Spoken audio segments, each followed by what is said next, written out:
विविध भारती पुणे ठळक बातम्या. पंतप्रधान नरेंद्र मोदी यांच्या हस्ते आज दूरदृश्य प्रणालीच्या माध्यमातून कोची मंगळूर नैसर्गिक गॅस पाईपलाईनचं लोकार्पण करण्यात येणार आहे. या पाईपलाईनची निर्मिती हे एक राष्ट्र एक गॅस ग्रीड निर्माण करण्याच्या दिशेनं टाकलेलं महत्वाचं पाऊल असून ती 450 किलोमीटर लांबीची आहे.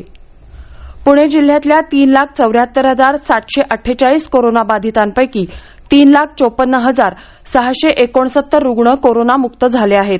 या आजारानं जिल्ह्यातल्या 7,772 जणांचा मृत्यू झाला असल्याचं आरोग्य विभागाच्या प्रसिद्धी पत्रकात म्हटलं आहे. पुण्यात शाळांपाठोपाठ आता महाविद्यालयांचे वर्गही सुरू होणार आहेत. कालपासून काही खासगी आणि सरकारी शाळा सुरू झाल्या.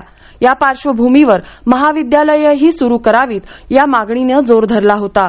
यानुसार आता येत्या 11 जानेवारीपासून सावित्रीबाई फुले पुणे विद्यापीठाअंतर्गत असणारी पदवी आणि पदव्युत्तर महाविद्यालयं सुरू होणार आहेत. याबाबतच्या मार्गदर्शक सूचना काल रात्री उशिरा विद्यापीठानं जारी केल्या.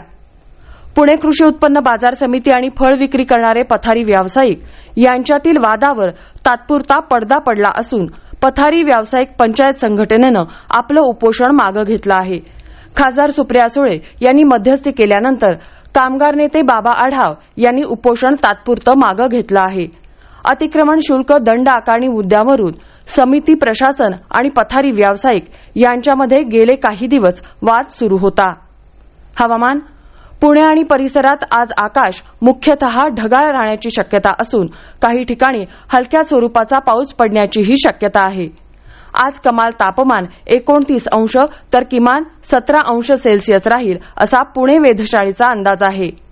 या होत्या आतापर्यंतच्या ठळक बातम्या. यानंतरच्या ठळक बातम्या सकाळी 9:58 मिनिटांनी.